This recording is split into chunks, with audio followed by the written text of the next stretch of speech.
다선 후보들이 부동층이 가장 많아서 캐스팅보트 역할을 할 대구 경북을 집중적으로 공략하고 있습니다. 주한미군의 기습적인 사드 배치로 주민들의 불신과 반발이 커지고 있습니다. 향후 있을 추가 장비 진입도 막기로 했습니다. 초등학교 교사 배구대회가 일과중 열리면서 업무 침해 논란이 커지자 대구시 교육청과 대구교총이 대회를 휴일에 열기로 하는 등 개선책을 마련하기로 했습니다. 경기 침체 속에 유통업체들이 다음 주 최장 11일에 이르는 황금 연휴 특수를 잡기 위해 안간 힘을 쓰고 있습니다. 여러분 안녕하십니까? 4월 28일 금요일 아침 대구 MBC 뉴스투데이입니다. 오늘 아침은 다소 쌀쌀하겠지만 낮이 되면 초여름처럼 덥겠습니다. 특히 휴일인 일요일 오후에는 낮 최고 기온이 30도까지 올라서 당분간 맑고 건조한 날씨가 계속되겠습니다. 자세한 날씨 소식 이시정 기상캐스터입니다. 네, 5월을 코앞에 두고 기온도 갈수록 오르고 있습니다. 어제 대구의 낮 기온 20도로 평년 수준이었다면 오늘은 어제보다 6도가량 기온이 크게 오르겠고요. 모레 일요일에는 30도까지 오르면서 한낮에는 마치 여름이 된 것처럼 덥겠습니다. 다만 해가 없는 아침 저녁으로는 아직 꽤 쌀쌀하니까요. 큰 일교차만은 옷차림 잘해주셔야겠습니다. 또 연일 맑고 건조한 날씨가 이어지면서 현재 대구와 경북 5개 시군에는 건조주의보가 발효 중에 있고요. 또 당분간 자외선 지수도 높은 단계까지 오를 것으로 예상돼 자외선 차단과 또 불이 나지 않도록 조심하셔야겠습니다. 날씨 정보였습니다. 주한미군의 기습적인 사드 배치 이후 성주와 김천 주민들과 사드 배치를 반대하는 단체들은 분노하고 있습니다. 이제는 사드 배치 철회가 아니라 사드 철거라는 명분을 걸고 끝까지 투쟁하겠다고 밝혔습니다. 한태현 기자입니다. 기습적인 미군의 사드 핵심 장비 반입 이후 성주군 소성리 마을회관 앞은 예전과 같이 조용한 분위기입니다. 하지만 주민들의 분노는 말로 표현하기 힘듭니다. 환경영향평가도 없는 기습적인 반입에 이어 다음 달 초 사드 발사대 4기가 추가로 반입될 것이라는 소식이 전해지면서 필사적인 저항을 다짐하고 있습니다. 온다 하면 뭐 또 뭐 가서 앉았지 뭐. 갔다 우리 끌어뭉기나 밀고 들어가기나 뭔수 내겠지. 그들한테 맡겨야지 뭐. 죽는 거는 우리 사자이다. 원불교를 비롯한 5개 종단 등 종교계들도 시민사회단체와 힘을 합쳐 전국적으로 평화운동으로 전개하기로 했습니다.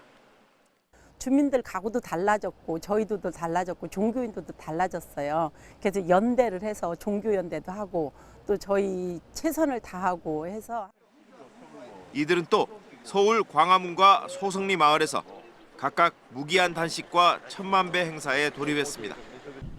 사드 배치 반대 단체들도 주민 동의와 국회 논의 없는 사드 배치를 불법으로 간주하고 사드가 철거될 때까지 싸우겠다는 각오입니다. 그 부지 공사를 위해서 여기를 드나드는 모든 차량들을 주민들이 힘을 합쳐서 막아낼 것입니다. 대선 이후에 새로운 정부가 이 문제를 정치적으로 그리고 좀 궁극적인 평화를 모색하는 방향으로 해결할 수 있도록 우리가 좀 압박하고 이들 단체들은 사드 배치 철회해서 주한미군 사드 철거로 투쟁 방향을 전환하고 추가로 장비가 들어오는 것을 막기 위한 방법을 찾고 있습니다.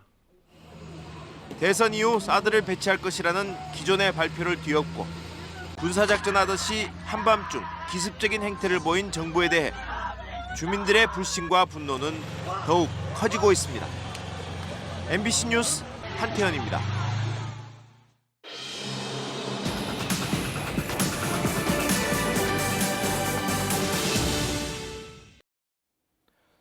대구 경북 지역은 이번 대선에서 표심 변동성이 높고 부동층도 가장 많아서 대선 결과를 좌우할 캐스팅보트를 쥐고 있다는 평가를 받고 있는데요. 이러다 보니 오늘도 홍준표, 안철수, 유승민 후보가 대구 경북 지역을 찾는 등 대선 후보들이 대구 경북 지역 공략에 집중하고 있습니다. 이상원 기자가 보도합니다. 홍준표 후보는 보수층 표심을 자신에게 돌리기 위해 안보 대통령, 서민 대통령을 내세우며 이틀 연속 대구 경북을 흩으며 지지를 호소했습니다. 대구에서 선거전 날까지 이제 2번 더 올 겁니다. 2번 더 와서 이제 여러분들하고 대구에서 길을 받아가야지 기가 좀 살아요. 안철수 후보도 최근 이탈하고 있는 보수 지지층을 잡기 위해 대구 경북을 방문하고 자신을 지지해 줄 것을 호소했습니다. 진짜 통합정부 만들겠습니다. 대구 시민, 경북 도민의 무너진 자존심 되찾아 드리겠습니다. 지지율이 오르지 않아 당 안팎에서 후보 단일화 압박을 받고 있는 유승민 후보도 위기 국면을 돌파하기 위해 이번 주만 2차례나 대구를 찾으면서 젊은 층과의 교감 확대에 나섰습니다. 단일화 안 하시고 계속 끝까지 가신다 하셨는데 그거 계속 하시는 건지. 네, 끝까지 가요. 네. 단일화는 명분이 없어요. 우리는 옛날에 자유한국당이 하던 그런 식의 보수 정치, 그거는 이제 안 된다고 생각하고. 문재인 후보 캠프의 박영선 선대위원장도 그제 경주와 구미, 대구를 잇따라 방문했고 심상정 정의당 대선 후보도 오는 30일 대구 동성로에서 유세를 할 예정입니다. 대구 경북 지역이 캐스팅 보트 지역이다 보니까 이 대구 경북 지역의 승자가 사실상 최후의 승자가 될 수 있는 그런 부분이 있다 보니까 유력 주자들의 어떤 TK 방문이 집중되고 있는 그런 상황이 아닌가. 대선 승리의 가장 중요한 고지로 평가받고 있는 대구 경북 지역을 잡기 위한 각 후보들의 경쟁은 선거운동이 막바지로 갈수록 더욱 치열해질 것으로 보입니다. MBC 뉴스 이상훈입니다. 올해 대구의 개별주택 가격이 지난해보다 5.91% 올랐습니다. 대구시는 지난 1월 1일 기준으로 단독과 다가구 등 개별주택 15만 2천여 채 가격을 결정 공시했는데 평균 가격은 1억 3,500만 원으로 지난해보다 5.91%가 올랐습니다. 지역별로는 수성 알파시티 건설이 추진되고 있는 수성구에서 8.12%가 올라 상승률이 가장 높았고 북구가 4.41%로 상승률이 가장 낮았습니다. 가장 비싼 집은 수성구에 있는 다가구 주택으로 한 채에 18억 7천만 원입니다. 초등학교 교사들의 배구대회가 일과 시간에 열리면서 불거진 업무 침해 논란 그리고 교육당국의 석연찮은 관리 감독 실태 전해드렸었는데 논란이 커지자 대구시 교육청과 대구교총은 일과 시간 활동을 중단하고 대회도 휴일에 열기로 하는 등 개선책을 마련하기로 했습니다. 김은혜 기자가 보도합니다. 대구교총 주관의 초등교사 배구대회는 80여 개 초등학교가 참가해 지난주부터 예선 경기가 열리고 있습니다. 그런데 경기는 물론 연습도 일과 시간에 하면서 업무 침해 논란이 불거지자 어제부터 일과 시간 내 연습과 경기를 중단시켰습니다. 앞으로는 학기 초 정상적인 교육을 위해 교원 인사도 2월 말에서 2월 초로 조정하기로 했습니다. 그런 활동 자체도 4시 반 이후에 방과후 이후에 하는 걸로 하다 2월 한 달은 완전히 교육을 준비하시는 달로 하고 기름돌 그 달로 하고 3월 한 달은 교육 월요일 달로 이렇게 운영할 계획을 하고 있습니다. 배구대회를 주관하는 대구교총은 관행적으로 해온 일과 시간 경기 조정은 물론 평일 대회도 앞으로는 휴일로 조정하겠다고 밝혔습니다. 시민단체는 이 같은 발표에도 불구하고 일과 시간 경기가 계속됐고 대회 경비 지원은 특혜라며 특별 감사를 촉구했습니다. 대구시 교육청은 이 사안에 대해서 특별 감사를 해야 될 것 같고요. 또 감사위원과 관련자들 엄중 문책을 하고 또 출장비 등 경비가 지급되는 부분이 있다면 전액 환수해서 좀 근본적인 대책을 수립할 필요가 있습니다. 수십 년 동안 관행적으로 이뤄져온 특정 단체의 일과 시간 배구 대회가 업무 방해와 교육당국의 묵인 논란을 불러오자 이를 계기로 대회 자체를 전면 개선해야 한다는 목소리가 나오고 있습니다. MBC 뉴스 김은혜입니다. 인구가 계속 줄어서 빈집 등이 남아있는 도시를 이른바 축소도시라고 합니다. 우리나라 지방 중소도시 가운데 축소도시가 20곳으로 나왔는데 경북의 3분의 1, 전국에서 축소도시가 가장 많습니다. 보도에 이정희 기자입니다. 우리나라 대부분의 중소도시는 인구 감소로 기업체와 젊은 층이 떠나면서 지자체의 세수가 줄고 부동산이 방치되고 노인층이 늘면서 공공서비스 유지 비용은 증가해 결국 재정 상황이 악화돼 삶의 질 하락으로 연결되는 구조적 악순환이 이어지고 있습니다. 인구가 지속적으로 줄어 빈집 등 기반 시설이 남아도는 이른바 축소도시. 국토연구원 도시정책연구센터는 지방 중소도시 77곳 가운데 20곳을 축소도시로 선정했습니다. 경북에만 영주, 안동, 문경, 상주 등 7곳 3분의 1이 분포합니다. 축소도시는 노인 인구 비율이 고령화 사회 이상인데 특히 경북은 경주를 제외하고는 모두 노인 인구가 20%가 넘는 초고령 사회입니다. 공가율, 즉 빈집 비율은 매년 크게 늘어나 전국 평균 6.5%의 2배 수준입니다. 재정 자립도는 갈수록 악화돼 안동, 상주는 15%에도 못 미칩니다. 축소도시들은 설치비 기준 100억 원 이상 공공시설 유지에 적자를 면하지 못하고 있습니다. 상황이 이런데도 도시계획은 여전히 인구 증가를 가정한 성장 위주에 초점이 맞춰져 있습니다. 기반 시설에 투자를 하고 개발 사업을 벌이고 하다 보면은 재정 상황이 너무 악화돼서 디트로이트처럼 이제 파산하는 상황까지 갈 수도 있는 거죠. 일단은 도시 공간을 최대한 효율적으로 써야 되는 거죠. 도시 기능을 존속시키고 주민의 삶의 질을 높이기 위해서는 기존 성장 지향적 도시계획 방식에서 인구 축소에 맞는 새로운 패러다임의 전환이 필요하다는 지적입니다. MBC 뉴스 이정희입니다. 300만 도민의 화합축제인 제55회 경북도민체전이 오늘 개막식을 열고 다음 달 1일까지 열전에 돌입합니다. 개막식은 3만 5천여 명의 선수와 임원 관중이 참가한 가운데 오늘 오후 5시부터 영천 시민운동장에서 열립니다. 오늘 개막식에는 공군이 자랑하는 국산훈련기 비행단의 에어쇼가 펼쳐지고 식전 행사로는 별의 고장 영천을 주제로 한 다양한 공연도 펼쳐집니다. 대구문화방송은 오늘 오후 6시 10분부터 개막식을 TV로 중계방송해드립니다. 대구 지역 유통업체들이 다음 주 황금 연휴 특수를 잡기 위해서 안간힘을 쏟고 있습니다. 경기 침체 속에 소비자들의 지갑을 열기 위한 경쟁이 치열합니다. 권윤수 기자가 취재했습니다. 중간에 낀 평일에 휴가를 내면 최장 11일에 황금 연휴가 생기는 다음 주. 지역의 한 백화점은 황금 연휴 손님몰이를 위해 황금을 선물로 주는 경품 행사까지 마련했습니다. 또 어린이날과 어버이날을 맞아 선물 수요가 많이 늘 것으로 보고 다양한 행사전도 계획하고 있습니다. 인기 왕구 및 의류 상품을 나들이족을 위해서는 캠핑 상품 등 아웃도어 상품을 최대 30에서 60% 할인 판매할 예정입니다. 이 유통업체 식당가에서는 어린이날에 어린이와 함께 오는 손님이나 어버이날에 부모님과 함께 오는 손님에게 식사 가격을 할인해 줍니다. 역시 황금 연휴 특수를 잡기 위해 주제별 선물 상품전과 일정 금액을 사는 고객에게 사은품 증정 등 사활을 건 고객 유치 아이디어를 내놨습니다. 아이들이 왔을 때 탱탱볼 같은 행사나 커리커처 같은 행사도 진행하고 있습니다. 물론 백화점과는 좀 차이는 있겠지만 아울렛에 맞는 그런 가성비 있는 상품들을 유통업체들이 안간힘을 쓰고 있는 이유는 이번 달 봄 정기 할인 행사에서 대부분 최악의 성적표를 받아들였기 때문입니다. 대형 유통업체는 더 많이 생겼는데 소비자들은 좀처럼 지갑을 열지 않아 체감 경기는 말 그대로 엄동설한입니다. 5월 가정의 달 그리고 황금 연휴 특수를 잡으려고 전쟁 아닌 전쟁에 나선 유통업체들 가운데 누가 승자가 될지 관심이 쏠리고 있습니다. MBC 뉴스 권윤수입니다. 포항철강공단 등 국가산업단지는 산업 집적화 등을 이유로 업종별로 입주기업을 제한하고 있습니다. 이 같은 규제 때문에 산업단지 내 유휴부지가 있어도 입주가 쉽지 않아서 규제 완화가 필요하다는 지적이 나오고 있습니다.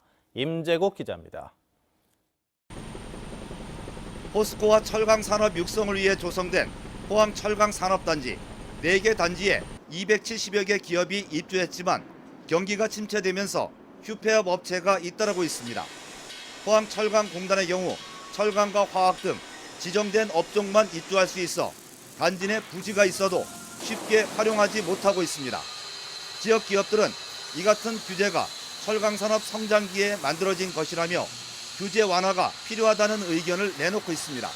철강 성장기는 아니기 때문에 이 규제를 풀어가지고 특히 4차 산업이 지금 진행되고 있기 때문에 이 다양한 업종들이 모여서 같이 활동을 할 때 더 산업이 시너지 효과가 있다고 생각합니다. 포항철강관리공단은 환경 유해 업종을 제외하고 업종 제한을 완화하고 있지만 산업단지 활용도를 높이기 위해 추가 대책이 필요하다고 밝혔습니다.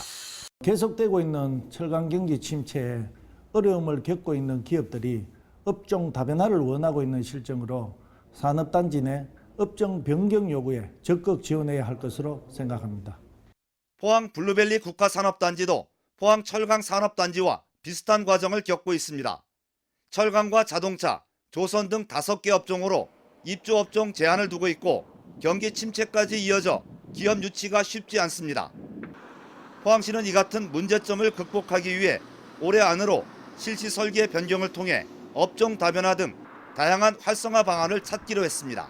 기존의 5개 업종에서 지금 LH공사하고 국가산단공과 협의를 해서 수요자 맞춤형 한 10개에서 15개 정도로 필요자들을 맞게끔 지금 협의를 하고 있는 중에 있습니다. 경기 침체 속에 기업 유치와 산업단지 활성화를 위해서는 정부의 적절한 규제 완화와 체계적인 지원이 필요해 보입니다. MBC 뉴스 임재욱입니다. 대구시가 택시업계의 유가 보조금 부정 수급 사례가 늘고 있다고 보고 전수조사에 나섰습니다. 주요 점검 대상은 가스 누적 사용량이 과도하거나 하루 4회 이상 충전, 평균량 2배 이상 초과 충전한 택시 등입니다. 대구시는 유가 보조금 부정 수급이 확인되면 전액 환수하고 6개월에서 1년에 걸친 지급 정지 행정 처분을 내릴 계획입니다. 한편 대구시는 택시업계에 1리터에 197원의 유가 보조금을 지급하고 있는데 지난해 경우 230억 3천만 원에 달했습니다. 5월 가정의 달을 맞아 대구시와 각 구군에서 다채롭고 풍성한 행사가 이어집니다. 다음 달 3일부터 약전골목에서 대구 양령시 한방 문화축제가 펼쳐지고 5일에는 두류공원 야구장과 어린이회관에서 어린이날 기념 문화행사가 열리고 또 27일부터는 컬러풀 대구 페스티벌도 이어집니다. 이 밖에 중구 청소년 어울림마당과 남구 대덕제, 앞산 빨래터 축제, 서구 어린이 큰잔치와 수성구 저소득 어르신 효 팔순잔치 등 다양한 행사가 이어질 예정입니다. 대구시 보건환경연구원이 오는 8월까지 각종 감염병 발생에 대비해서 메르스 같은 병원체 조기 진단과 식중독 감시 사업을 실시하기로 했습니다. 보건환경연구원은 메르스나 지카 바이러스, 댕기열 같이 해외에서 유입되는 감염병 감시를 강화하는 한편 집단시설 영유아와 종사자에게는 각종 질병 예방 사업도 펼칠 예정입니다. 또 식중독 예방을 위해서 식수의 노로바이러스 검사, 집단급식소와 청소년 수련시설의 조리시설, 위생검사 등도 실시할 예정입니다. 농림축산식품부와 한국농수산식품유통공사가 생산과잉으로 봄 배추 가격이 떨어짐에 따라 전국에서 봄 배추 2,000톤을 긴급 수매하기로 했습니다. 한국농수산식품유통공사에 따르면 올해 봄 배추 생산량은 23만 2천 톤으로 지난해보다 18%가 늘어 다음 달까지 가격 하락세는 지속될 것으로 전망됩니다.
(5월을) 코앞에 두고 갈수록 기온이 오르겠습니다. 어제 대구의 낮 기온 20도로 평년 수준이었다면 오늘은 어제보다 6도가량 기온이 더 오르겠고요. 모레 일요일에는 한낮 기온이 30도까지 오르면서 낮에는 마치 여름이 된 것처럼 덥겠습니다. 하지만 해가 없는 아침 저녁으로는 아직 꽤 쌀쌀하기 때문에 기온 변화에 맞는 옷차림을 하시는 게 좋겠습니다. 현재 전국이 대체로 맑은 날씨 보이고 있고요. 대구와 경북 지역의 미세먼지 농도는 보통 단계를 보이겠습니다. 자세한 지역별 날씨입니다. 청도와 영천의 기온 3도로 어제보다 낮게 시작하고요. 낮 기온 25도 안팎으로 어제보다 높겠습니다. 문경과 상주의 낮 기온 25도, 구미 26도 예상됩니다. 의성의 현재 기온 1도, 낮 기온은 25도까지 오르면서 일교차가 20도 이상 크게 벌어지겠습니다. 포항의 낮 최고 기온 25도, 바다의 물결은 0.5에서 3.5m로 일겠습니다. 내일 전국의 등산지 대체로 맑은 날씨가 이어지겠습니다. 당분간 평년보다 높은 기온의 하늘도 맑겠지만 일교차가 크게 벌어지겠습니다. 날씨 정보였습니다.